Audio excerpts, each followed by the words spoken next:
Noong 2016, isa ako sa mga unang YouTuber na nagdokumento ng Fukushima Exclusion Zone sa camera. Noong panahong iyon, sariwa pa ang trahedya. Ang mga lumang bayan ay tila natigil sa oras, inilikas, tahimik at hindi pa naaabot ng pagbangon. 2 taon ang lumipas, noong 2018 bumalik ako. Nagsimula na ang paglilinis pero marami pa ring lugar na parang iniwang walang tao noon.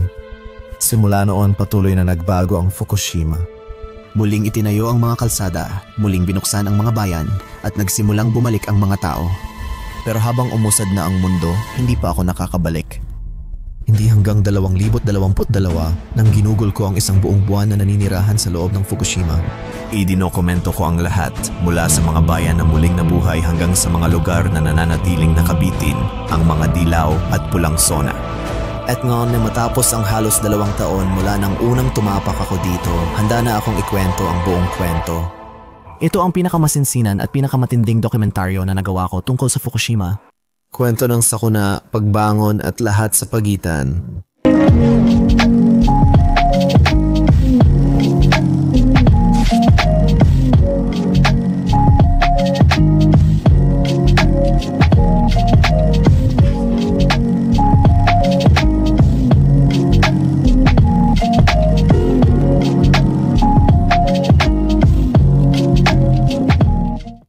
Sa silangang baybayin ng Japan, matatagpuan ang Fukushima, dating tahimik na kanayunan, payapang baryo ng mangingisda at lumalagong sentro ng enerhiya. Sa loob ng mga dekada, naging simbolo ng pagunlad ang planta ng nuclear na kuryente ng Fukushima Daiichi.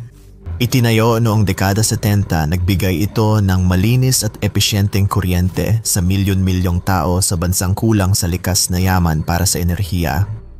Ngunit nagbago ang lahat noong Marso 11, 2011, alas 2:40, 6 ng hapon, tumama ang isa sa pinakamalakas na lindol sa kasaysayan ng baybayin ng Japan na may lakas na 9 na magnitude. Yumanig ang lupa, gumalaw ang mga gusali at pagkatapos ng ilang minuto, dumating ang dambuhalang tsunami na may alon na higit 40 talampakan taas. Nilamon ng dagat ang mga bayan, matindi ang tama sa Fukushima.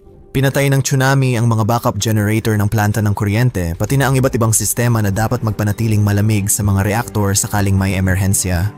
Dahil walang kuryente, nag-overheat ang reactor at tumaas ang presyon. At sa mga sumunod na araw, 3 nuclear reactor ang natunaw, sumabog ang hydrogen at winasak ang planta. Lumabas ang radyasyon sa hangin, sa tubig, sa lupa. Libo-libong tao ang inilikas. Nawala ang buong komunidad sa magdamag, hindi dahil sa tsunami kundi sa di nakikitang contamination. Naging isa ito sa pinakamalalang sakunang nuclear sa kasaysayan. Kasama ng Chernobyl, matagal ding naging simbolo ng takot ang Fukushima. Takot sa radiation at sa hindi alam. Bago tayo magsimula, pindutin nyo ang like, magkomento kung saan kayo nanonood, at sana magustuhan nyo ang unang video ng Fukushima series. Paalala lang mga kaibigan, mahigit 60% sa inyo na nanonood ng mga video ko ay hindi pa nakasubscribe, kaya please mag-subscribe na kayo. Buong puso kong ginagawa ang mga video na ito kaya simulan na natin ang adventure. Sa unang bahagi ng paglalakbay, sinamahan ako ng lokal na eksperto at gabay na si Michael sa Fukushima. Sobrang dami niyang alam tungkol sa kasaysayan ng rehiyon, sa mga evacuation zone at sa komplikadong epekto ng sakuna noong 2011. Kung balak mong bumisita sa Fukushima at gusto mong magkaroon ng mas malalim at may paggalang na pag-unawa sa tunay na nangyari dito, lubos kong inirekomenda na kontakin mo siya. Nasa description ng video sa ibaba ang link niya. Umalis ako sa tinutuluyan at nagmaneho papuntang pamilyar na baybayin. Hindi ito palatandaan o dambana kundi maliit na bahay na minahal ng mga surfer at may kwentong hindi malilimutan. Sa kaliwa ko, kumikislap ang karagatang Pasipiko sa araw, maganda ngunit maaring magdulot ng matinding pinsala. Hindi ko maiwasang magtanong kung ano kaya ang itsura nito noong araw na yon. Marso 11, 2011. Noong panahong iyon, ang bahay na ito ay simpleng kubo sa tabing dagat, tambayan ng lokal na surfer, lugar para magbanlaw ng alat, mag-imbak ng surfboard at magbukas ng beer pagkatapos mag-surf ilang hakbang mula sa buhangin. Tulad ng libo-libong iba pang lugar sa baybayin ng hapon. Pero nang yumanig ang lupa at kumalat ang babala ng tsunami sa buong bayan, nagbago ang lahat. Habang ang iba'y nagmadaling tumakbo o napatigil, isang maliit na grupo ang mabilis na nagpasya. Tumakbo sila sa bahay dalampasigan. Nandito tayo sa distrito ng Futahaba. Ito ang lugar na pinakanapinsala sa Fukushima. Dito ito pinakamatinding tinamaan. Naganap ang lindol bandang 245 dahil sa pinakamalakas na lindol sa Japan. Oo, gaya ng nakikita nyo sa likod ko, ito ay espesyal na gusaling nagligtas ng daan-daang tao. Naniniwala ako na ang tinatayuan natin ngayon ay ang wave wall na ginawa nila para mapigilan ang mga susunod na tsunami. Umaabot ito hanggang dito sa baybayin? Oo, naglalakad lang ako sa tabing dagat ngayon. Yung mga blocks sa tubig ay mga wave breaker. Nilalagay yon para maiwasan ang pagbuo ng malalaking alon. Hindi lang yon, kundi sinasabi rin dito sa Japan na nasa unahan na ang exclusion zone. Diyan mismo matatagpuan ang nuclear power plant sa likod ng mga burol na yan. Sa tingin ko, kung maglakad tayo sa mga wave cubes na yon, makikita pa natin ito mula sa malayo. Mapapansin mo talaga kung paano naapektuhan ng tsunami ang mga punong ito. Medyo baluktot at nakayuko sila. Ayan ang planta ng nuclear na nagkaroon ng meltdown at naglalabas ng radiation. Pagkalipas ng mga taon, pareho pa rin ang gusali at nandoon pa rin ang mga kaibigan ko. Tulad ng natatandaan ko, halos pareho pa rin talaga.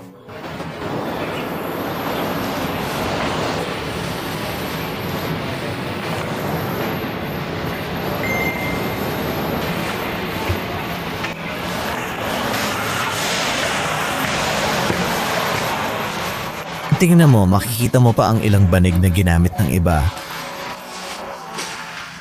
Dito nakaligtas ang daan-daang tao. Maisip mo ba kung paano makita ang buong lugar na ito na lubog sa tubig? Ang lahat ng lupang ito noon ay may mga bahay, gusali at tindahan. Ngayon, isa na lang itong bakanting lupa na may mga pasilidad na puno ng mga bag at kontaminadong lupa. Kapag narinig ang radyasyon, iniisip agad ng marami ang panganib at kamatayan mula sa hindi nakikitang bagay. Ang totoo, araw-araw tayong napapaligiran ng radyasyon na enerhiyang gumagalaw sa anyo ng alon o maliliit na partikulo. Nagmumula ito sa araw, sa lupa at maging sa pagkain na kinakain natin. Sa katunayan, ang mga saging na kinakain mo, ang granite sa kusina mo at maging ang sarili mong katawan ay naglalabas ng kaunting natural na radiation. Ito ay tinatawag na background radiation at ito ay ganap na normal. Sa madaling salita, hindi agad masama ang radiation. Ang mahalaga ay kung gaano karami ang pagkakalantad mo rito. Ang dami ng radyasyon na ating nararanasan ay sinusukat sa unit na tinatawag na millisieverts or millisieverts.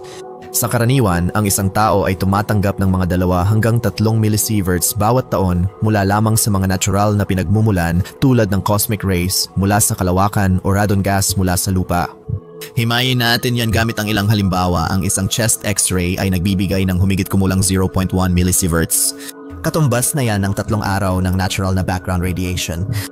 Ang biyahe mula New York papuntang Tokyo ay mga 0.2 millisieverts dahil mas malapit ka sa cosmic rays sa taas ng lipad. Ang full body computed tomography scan ay mga 10 millisieverts. Mas malaki na yon pero ligtas pa rin sa medical na gamit. Kaya paano na ang Fukushima dito? Pagkatapos ng aksidenteng nuclear noong 2000 at 11 tumaas ang radyasyon sa planta pero karamihan dito ay nawala o nalinis na.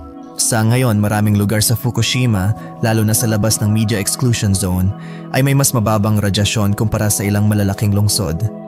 Halimbawa, ang lungsod ng Fukushima ay kadalasang sumusukat ng 0.2 hanggang 0.4 microsieverts bawat oras. Ganyan din ang pamumuhay sa Hong Kong o Roma. Mas mababa pa ito kaysa natatanggap mo sa Denver, Colorado dahil sa mas mataas na elevasyon nito. Kapag tinanong kung ligtas bumisita sa Fukushima, ang sagot ay depende kung saan ka pupunta. Sa karamihan ng lugar, ligtas at regular na minomonitor, hindi halimaw sa dilim ang radyasyon. Bahagi ito ng buhay. At sa tamang pag-unawa, kaya nating sukatin ito, kontrolin ito at mamuhay ng ligtas sa paligid nito. Mukhang maganda itong kainan. Oo, medyo moderno ito. Oo, mukhang malinis at moderno talaga. Mga lokal na pansit at fish balls at...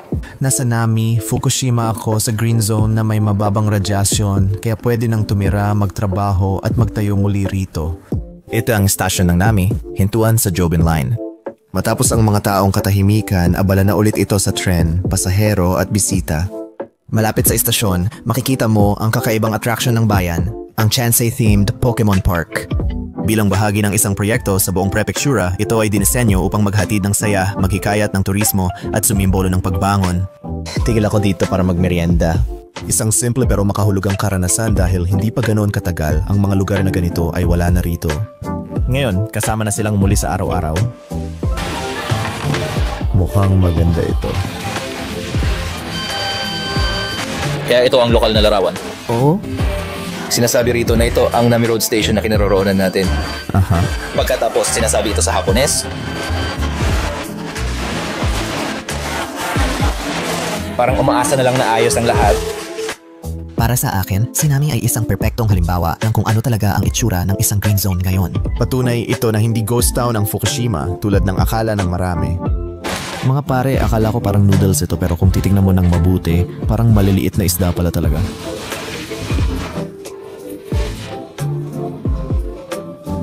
Wow, ang sarap din ito.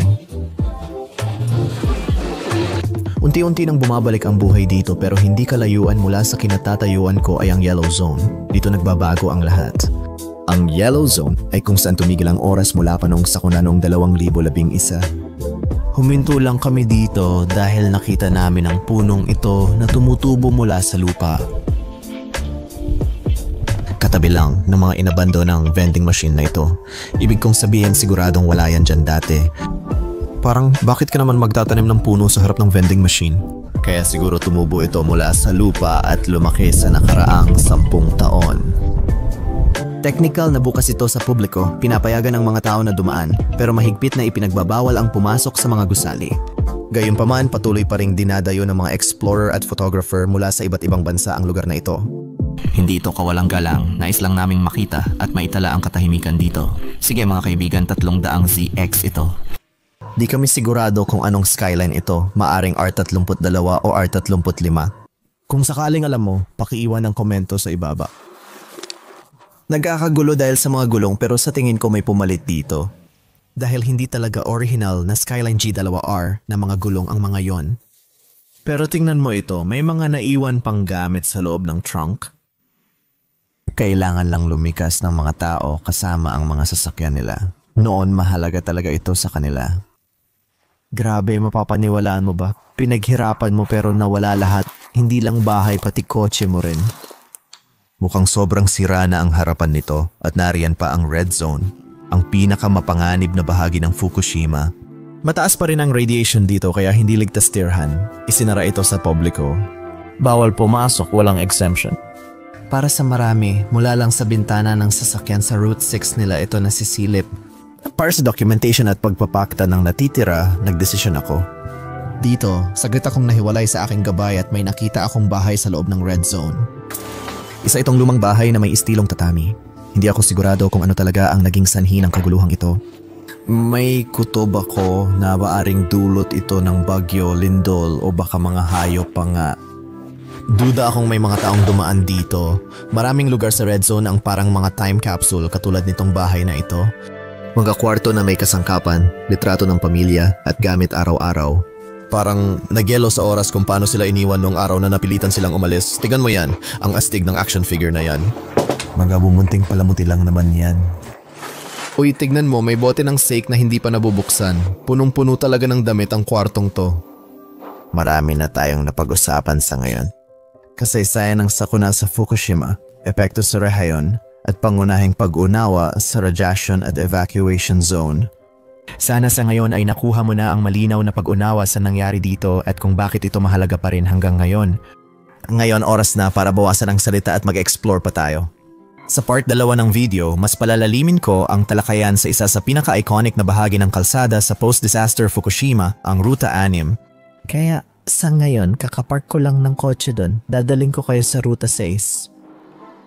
Makikita nyo rito na inilalabas na nila lahat ng gamit mula sa mga bahay, nilalagay sa mga sako. At inaakala ko na kung ano man ang laman ng mga sako na ito ay malamang na mataas ang contamination. Mas malala pa kaysa sa mga ito dito kasi bakit nila basta-basta iiwan lang ng ganyan? Alam mo yon, pero lahat ng ito ay mga gamit ng mga tao. Bawat bahay na apektado sa rehiyong ito. Maraming gamit ang naiwan bago sila lumuhod. Ang Ruta 6 ay isang malaking distrito ng pamimili at pangunahing highway na nag-uugnay sa mga bayan, pamilya at komunidad sa baybayin ng Fukushima. Pero matapos ang sakunang nuklear noong 2011 nagbago na ito. Isang selyadong corridor sa gitna ng exclusion zones. Isang kalsada na dating sumisimbolo ng pagkakaugnay, ngayon ay sumisimbolo na ng pagkakahiwalay. Sa loob ng maraming taon, isinara ito sa lahat ng uri ng trapiko.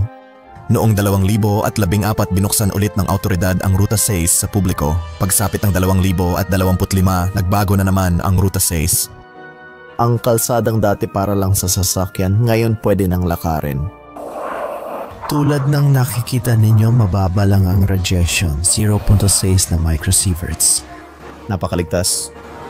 Halos kapareho lang ng antas sa Tokyo. Para sa Urban Explorer, ang Ruta 6 ay pintuan at hangganan. Nagbibigay ito ng nakakakilabot na sulyap sa mga bayan na nilamon ng panahon, mga bahay na natabunan ng mga damo at mga alaala na iniwan na lang. Isa ito sa mga paraan para makita ang mas malalalim na pilat ng Fukushima nang hindi lumalabag sa hangganan. Maaring ito na ang huling pagkakataon makita ang ilang abandonadong lugar sa Ruta 6 bago sila tuluyang gibain.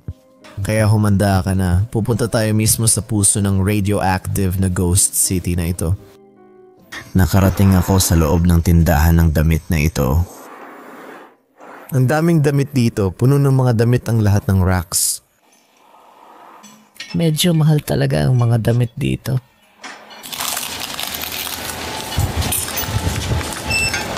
Hindi ako makapaniwala na nandito pa rin lahat ng sapatos, ang daming Uggs.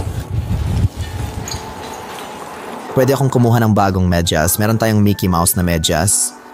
Mukhang may tumutulo mula sa kisame. Dito mo makukuha lahat ng iyong mga boxer o brief. Di ako makapaniwala na iniwan lahat dito. Baka iniisip mo bakit walang kumuha ng mga damit na ito. Una sa lahat, karamihan ng mga tao sa Hapon ay hindi nagnanakaw. Pero pangalawa, sa tingin ko, alam mo, lahat ng mga damit at mga produktong ito ay may radiation pa rin. Kumakapit pa rin ito. Alam mo, hindi nasisira ang radiation. Marami sa mga damit na ito ay maaring magkasya sa iba't ibang klase ng mga customer. Basta anumang edad o kasarian. Halo-halo lang talaga silang lahat. Maraming mga produkto ni Hello Kitty dito at iba pang mga sikat na karakter mula sa Japan. Katulad ng oso doon. Si Rilakkuma yan, at si Korilakkuma naman ang puti. Heto, parang maliit na arcade para sa mga bata. Wow, may mga stuffed animals pa at ilan sa mga makina. Mukhang para sa mga batang paslit ang section na ito.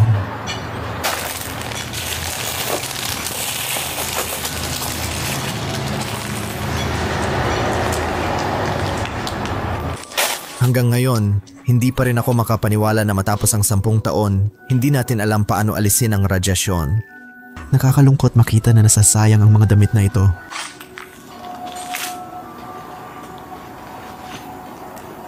May sunog dito.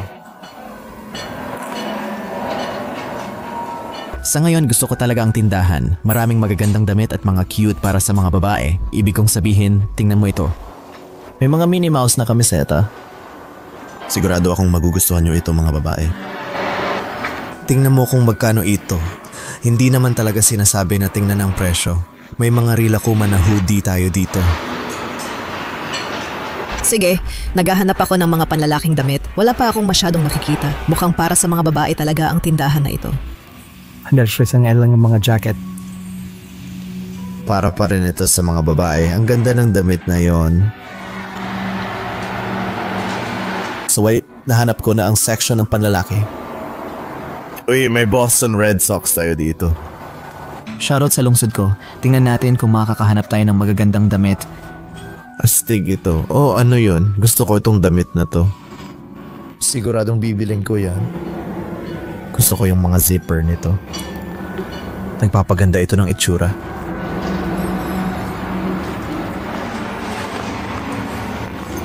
Grabe, baka sapat na ang mga damit mo dito para sa buong buhay mo.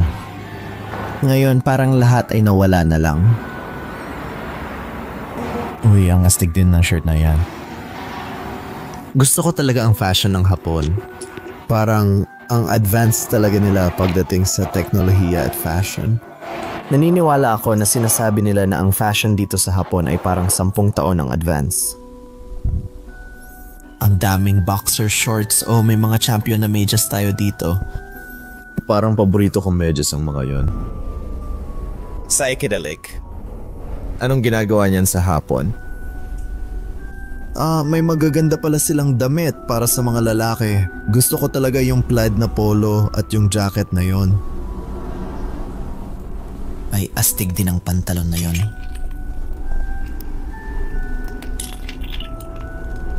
Oo nga, ano ba yan? Ang laki ng bra na to. Parang GC na bra to. At heto ang counter ng tindahan. Sigurado akong kayo ang kumuha ng pera sa cash register. Oo, grabe talagang wasak dito. Ito lang ang bahagi ng kwarto na bumagsak ang kisame. Meron pang mga sapatos dito.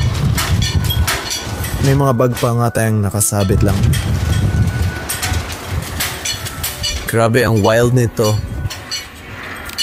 Yung buong bintana nabasag lang doon. Okay, lahat kakapasok lang natin dito sa nakaimbak na kaso. Nung una, di ko alam kung ano to, pero ngayon tingin ko tindahan ito ng electronics. Parang Best Buy o Kmart o Target. Sana ngayon lahat ng racks ay talagang walang laman, pero may ilan pa ring bagay na nakikita ko. Dito banda ang checkouts. Mukhang binarikadahan nila ang entrance para walang makapasok. Dito sila nagbebenta ng cellphone. Lahat ay nasa Japanese pero may ilang English na letra kaya ko nalaman kung anong klase or section yon. Mukhang ito yung PC section at tingin ko smart television ito na nandito. Nakikita ko yung ilang kahon dito. Mukhang puro mga wire at mga kable lang ang laman nila. Walang masyadong kakaiba.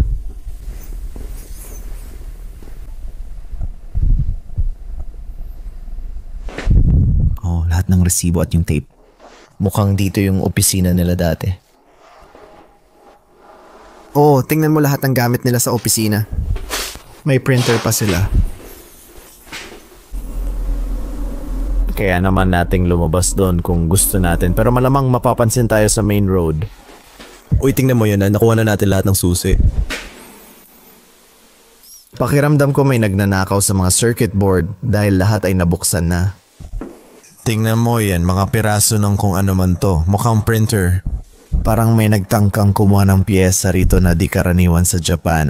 Yun ba ay hindi. Akala ko Geiger counter yun. Sana nagamit ko. Wala akong ganun ngayon. Tingnan mo. May mga printer, desktops at laptop pa dito na nakakalat. At sigurado ako na itong dalawang to ang parang malaking boss dito sa lugar na to. Ano to? Parang may maliit na lunchroom or break room dito. Ayos yan nandito pa rin ang vending machine.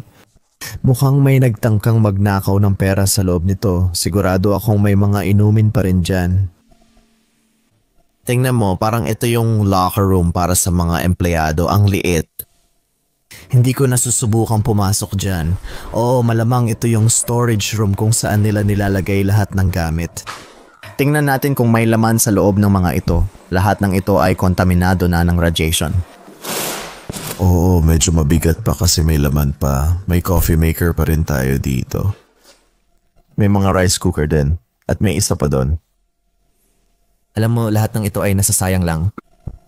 Ay wow, meron pang ibang mga gamit dito. May media player, 3 player tayo. Hindi ako makapaniwala na binibenta pa nila ito nung 2011. Parang puro tinta ito para sa mga printer.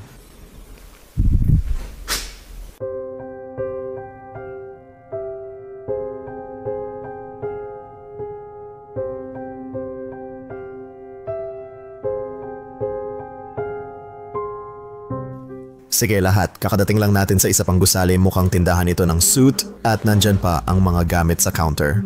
Puno pa lahat pero sobrang excited akong ipakita sa inyo itong lugar na ito dahil kakaiba talaga siya. At grabe, ang dami sa mga gamit dito ay sobrang mahalaga. Hindi ako makapaniwalang iniwan lang nila ito ng ganito. Na-imagine ko kung ano ang pakiramdam dati dito. Espesyal talaga ang tindahan na ito. Mahalagang maintindihan na kapag bumibili ka ng suit, kadalasan para ito sa espesyal na okasyon o celebration. Kaya nakakalungkot isipin kung iisipin mo sa ganong paraan kung gaano karaming masasayang alaala ang naibigay ng tindahan na ito sa maraming tao. Parang daan-daang libong halaga ng mga suit ang nasa loob lang ng gusaling ito. Wow, nandito si John Pierce. Magandang brand talaga yon. Hindi ako makapaniwala na basta na lang iniwan ang mga tugboat na to. John Pierce. Konata.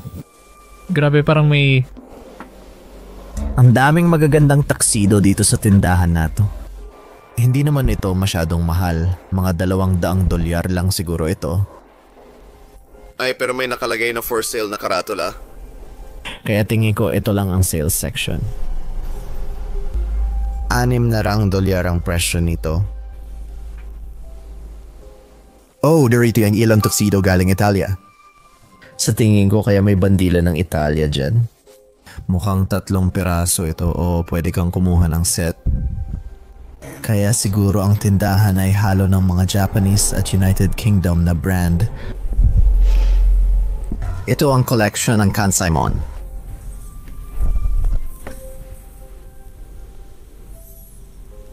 Meron kaming pattern order. Parang slim waist ang style nito. Wow, ang ganda nitong isa.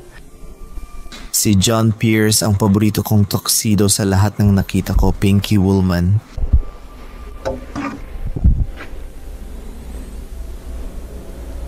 Tingnan mo ito, may mga tela silang nakadisplay. Pwede mo ring tantiyahin ang halaga nito. Kaya ito ang tela para sa Exo Kanaka. Ipinapakita nito ang iba't ibang uri ng butones para sa damit. Ilang mga tela.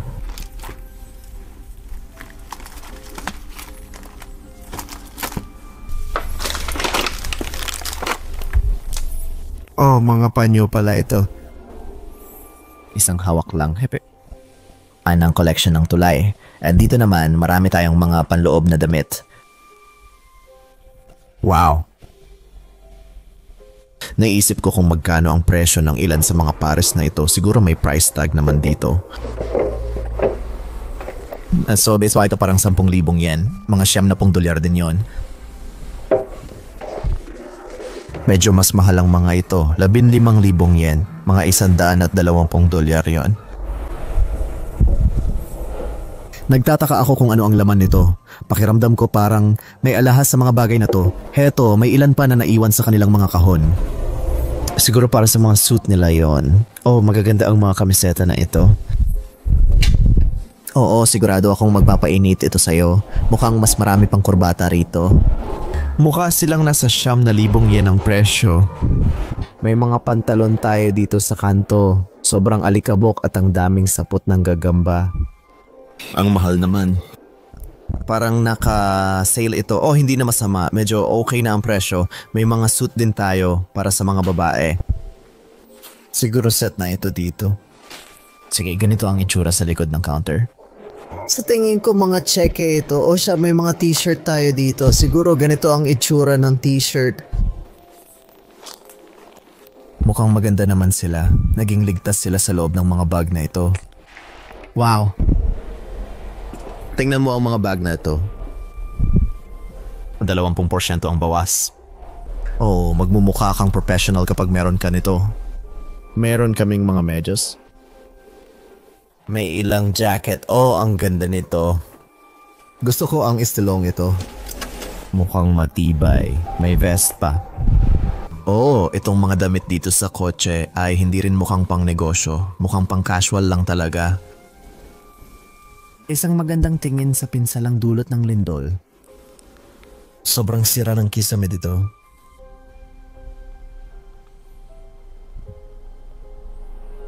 Heto ang likod. Dito tumitigil ang mga empleyado.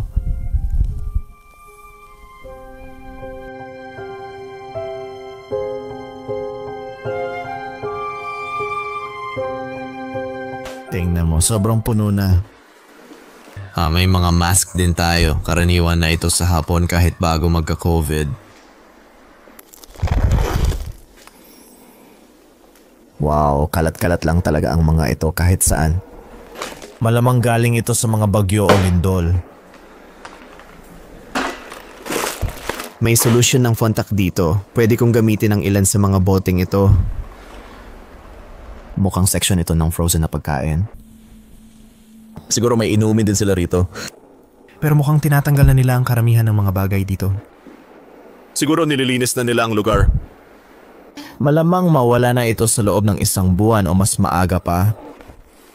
Nandyan lahat ng iyong detergent. Heto ang harap ng tindahan. Wow, parang may mamantikang bagay sa sahig at dito ka magbabayad. Oo, makikita mo na nilalagay nila ang maraming gamit sa malalaking bag na ito. Yung parehong mga bag na ginagamit nila para sa kontaminadong lupa. Nakakalungkot talaga.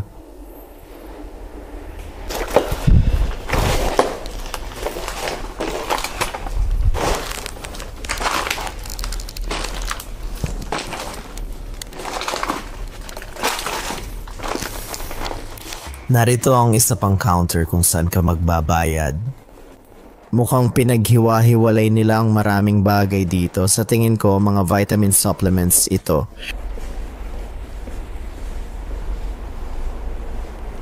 Sa tingin ko, nakita na natin halos lahat dito sa loob. Maliit lang talaga itong botika pero gusto ko lang ipakita sa inyo kung gaano ka parang time capsule ang gusaling ito. Kaya sa tingin ko, punta na tayo sa susunod na lugar.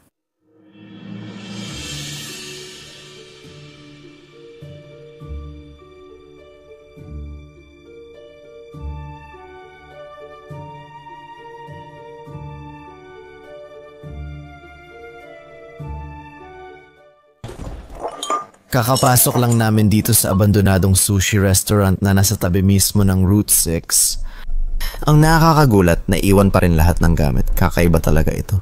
Hindi ko akalaing mag-explore ako ng isang sushi restaurant kahit kailan. At oo, para sa mga hindi pamilyar sa sushi restaurants, lalo na yung may conveyor belts, astig talaga kasi may mga plato ng sushi na dumadaan lang sa harap ng mesa mo. At basically, kukuha ka lang ng plato at pipiliin mo lang kung anong sushi ang gusto mo mula dito. O pwede ka ring umorder mula sa menu na nandito lang din. Pero para sa akin, kapag kumakain ako sa conveyor belt sushi restaurants, pinipili at kinukuha ko lang mula sa conveyor belt. At ang astig pa dito sa Japan, itong bagay na ito ay para sa mainit na tsa. Kaya ilalagay mo lang ang tasa mo doon at makakakuha ka na agad ng mainit na tubig mula dito.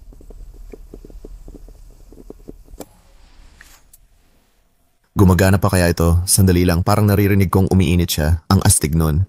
At pasana sa katingin ko, itong pindutan dito pwede mong pindutin para matawag mo ang isa sa mga waiter o waitress para tulungan ka kung kailangan mo.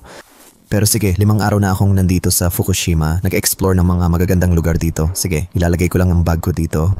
Siguro magsisimula na tayong mag-explore. Ayan, may sushi conveyor belts pa rin at may mga plato pa rin sa ibabaw nito. Nagtataka ako kung may makikita pa tayong may sushi sa plato. Makikita mo rito ang mga nakasalansang plato na nagpapahiwatig na may mga kumakain pa noong huli. Kinailangan nilang tumakbo palabas. Narito ang ilang pagkain sa kanilang menu. Oo, sikat talaga ang lugar na ito sa Japan at malaking chain ito. Astig na naidodokumento pa natin dito sa Fukushima. Hindi mo siguro kailanman makikita ang isang abandonadong sushi restaurant. Mukhang nagbenta sila ng Hello Kitty souvenir na nakabalot at nakadisplay pa rin. Iniisip ko kung anong nilalagay dito. Mukhang may frozen food at parang front counter nila ito. Kailangan kong yumuko ng kaunti para hindi ako makita ng mga dumadaang sasakyan. Ito yung front counter. May mga stuffed animals dito. Sa tingin ko, ito yung mascot ng restaurant.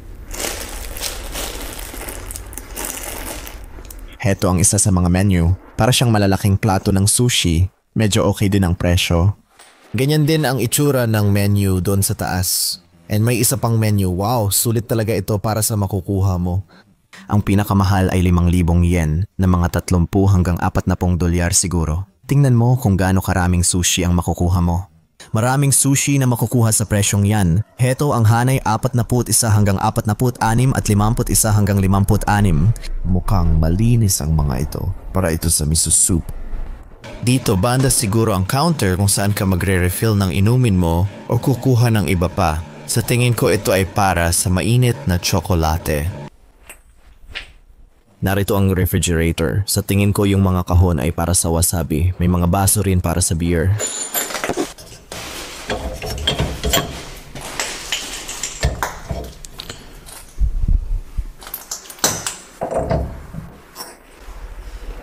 Narito ang mga palikuran. Walang masyadong kakaiba. Isa lang ang banyo para sa lalaki at babae.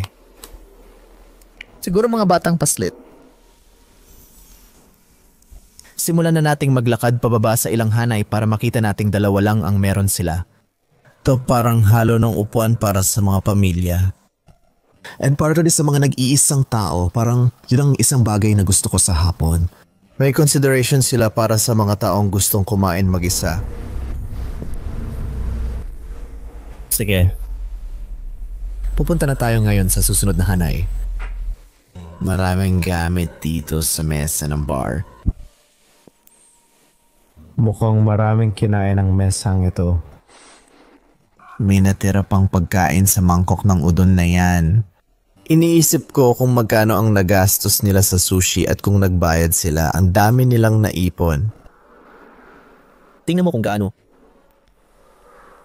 Maliban na lang kung inihanda lang ito para sa litrato. O tingnan mo, mukhang may mga tray din doon. Kung sakaling hindi mo naubos ang pagkain mo, pwede mo itong iuwi. Di ko akalaing nakakakilabot pala ang isang sushi restaurant. May toyo sa dalawang mesang ito. Toyo ay wow, tingnan mo. Ang tagal na nitong nandito kaya dumikit na siya sa plato. Ang hirap na niyang tanggalin. Malapot pa ba siya? Ano ba yan? Kadiri. 10 taong gulang na toyo. Nagulat akong hindi ito tumigas.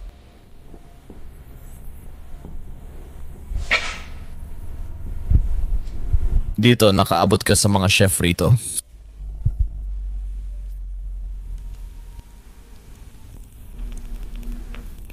May mga upuan para sa mga bata. Mukhang si R2-D2 yun.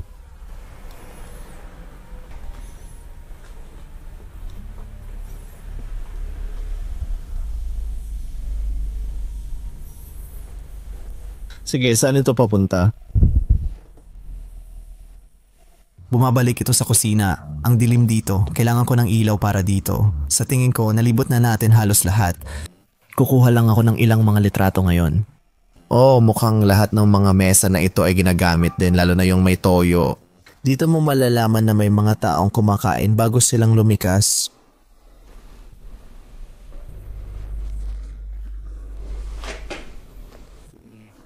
Nasa kusina na tayo ngayon. Mga rice cooker ba yan? Sa tingin ko, oo.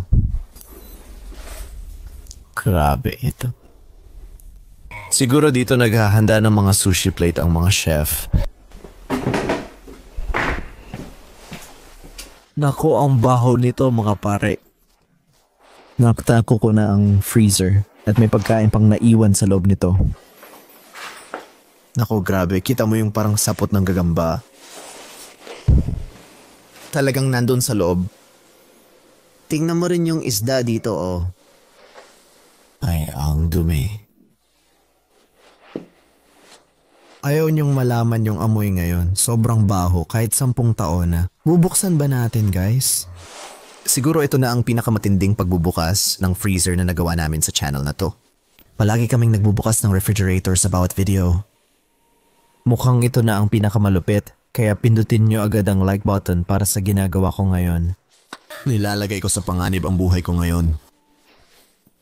Siguro hindi, pero ang baho talaga nito.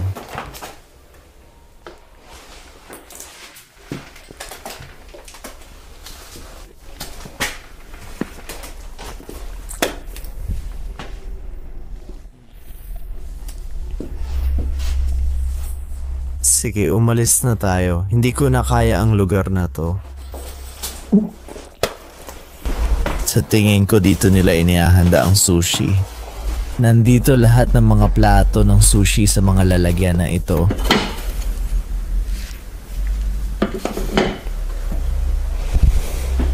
Itong makina dito marahil ang tumutulong para ipadala ang mga ito. Ilalagay nila ito sa conveyor belt. Oo nga, ang dami talagang mga kubyerto sa plato dito. Nako, isa na namang refrigerator. Sige. Napindot na ang like button, kaya mag-comment na lang kayo sa ibaba kung ano paborito ninyong parte ng video. Heto na tayo.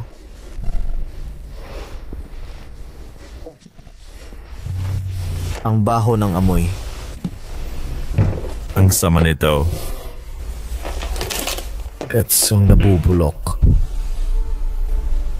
Sa tingin ko, salmon yan. Grabe. Buti na lang, nakapack pa sila. Hindi ko yan hahawakan kung hindi. Isara na natin ulit yan.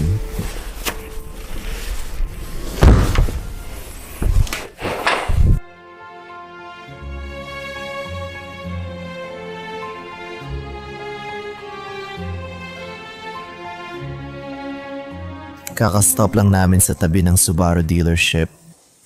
Subigang. Mukhang may mga gamit pa sa loob. Oo, tama. Basa lang lahat doon.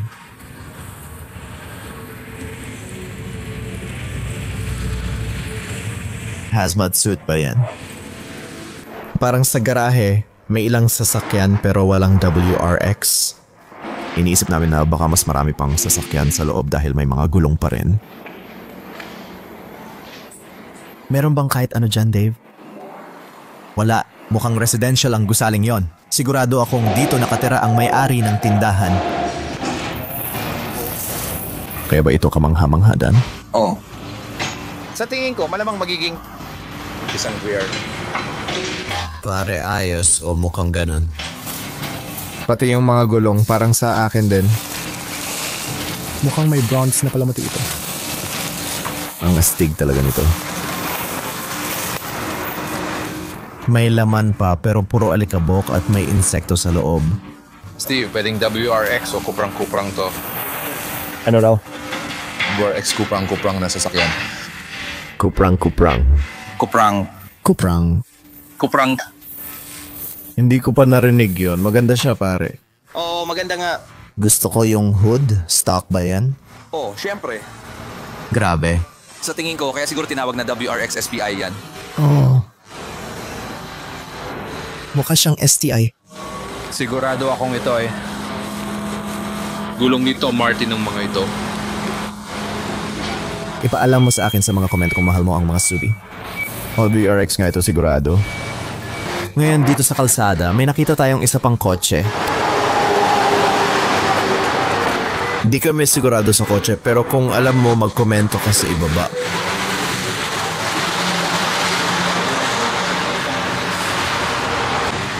Hindi nga. Totoo ba talaga? Hindi. Baka napagkamalan lang ito na Nissan Skyline. Hindi. Ang Nissan Skyline ay lumabas noong 1955. Oh, Skyline na nga talaga ito.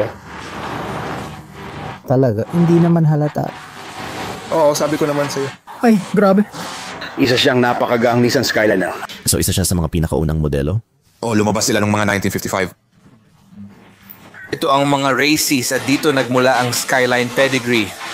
At nangyari lang ito noong 1989. Maayos kaming pumasok sa laro at inilabas ang R32 GTR na may RV, 26 na makina na napunta lahat sa Australia.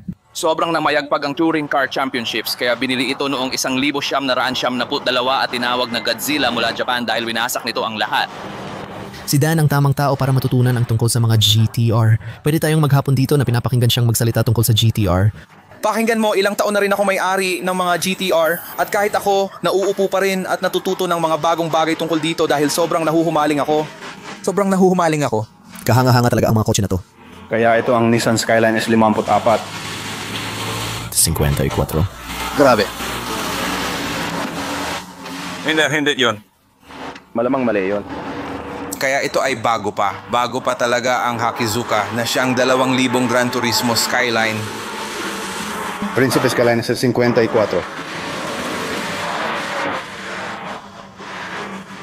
Astig talaga pangalan ni Prinsipe Skyline. Isa siyang prinsipe. Prinsesa siya kung ganun. Prinsesa Skyline. Mukhang medyo magaspang ang harapan.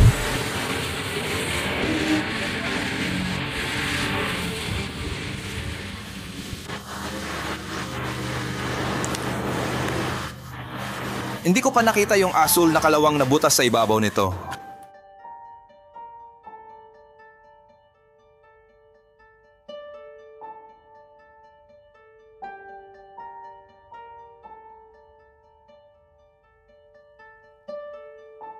Hula ka parang malit na kanto ito para sa merienda. Malamang nakakabili ka dito ng inumin at pagkain. Kita mo yung mga straw ng slushy na nagkalat sa sahig.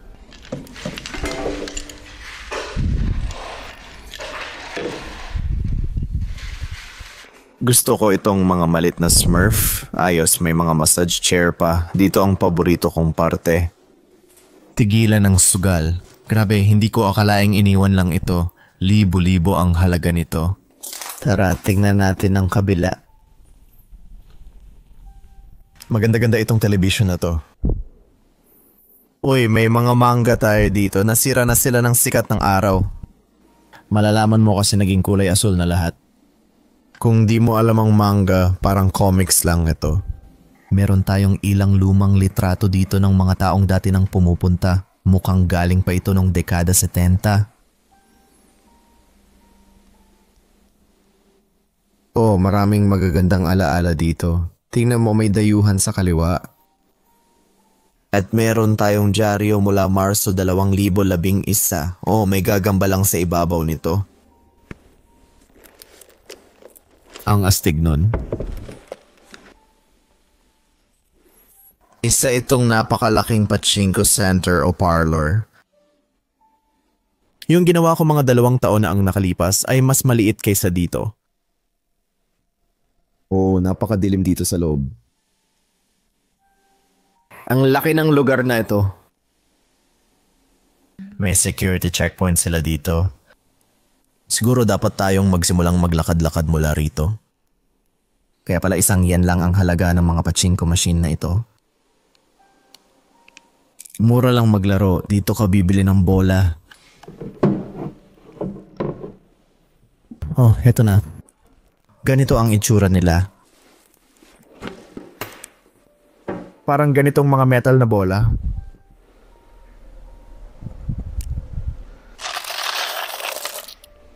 Mukhang nakakuha ka rin ng prepaid card, malamang para sa mga membership.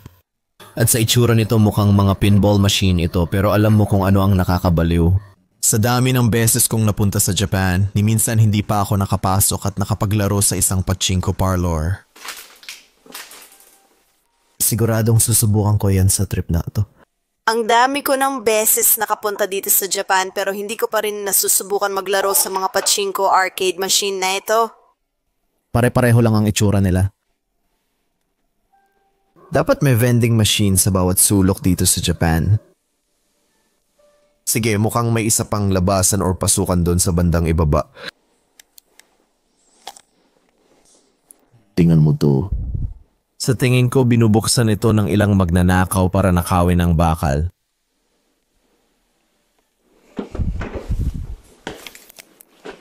Wow, ang dami nitong token. Kalat sila sa sahig. Ganito ang itsura ng isa. May nakaukit pang ang pangalan ng lugar dito. Kirakil.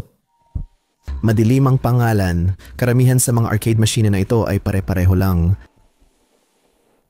May isa pa ng makina kung saan ipagpapalit mo ang yen mo para sa maliliit na bola.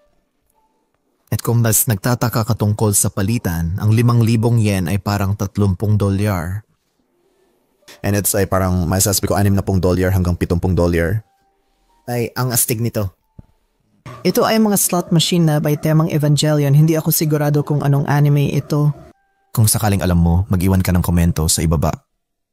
Hindi naman ako masyadong weeb pero mahal ko talaga ang anime at nandito na ulit tayo.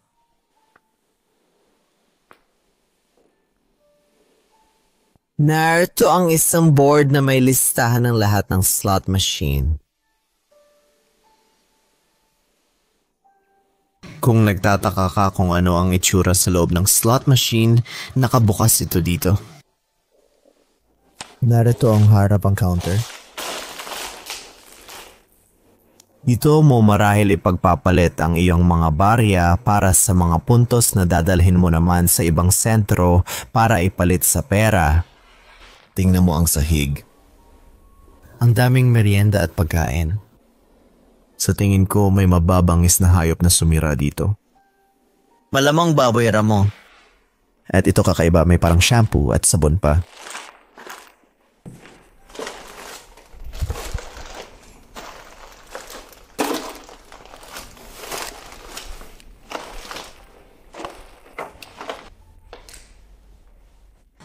Sige, gets ko na. Parang may maliit silang convenience store na bahagi.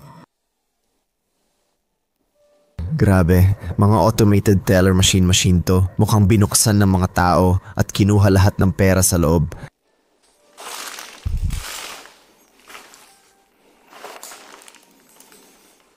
Sigurado ako na pumupunta rito ang mga baboy ramo gabi-gabi para maghanap ng pagkain.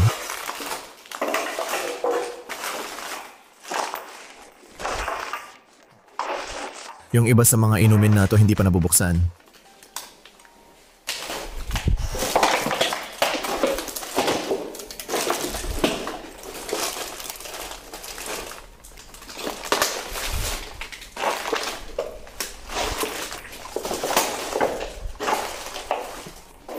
Ang daming kalat sa sahig. Hindi pa nabubuksan ang mga inumin dito. Mukhang hirap abutin ng mga hayop sa taas. Cocktail yan. Grabe, malamang may iba pang nalasing sa pag-inom dito. Nandyan ang likod na kwarto para sa mga empleyado.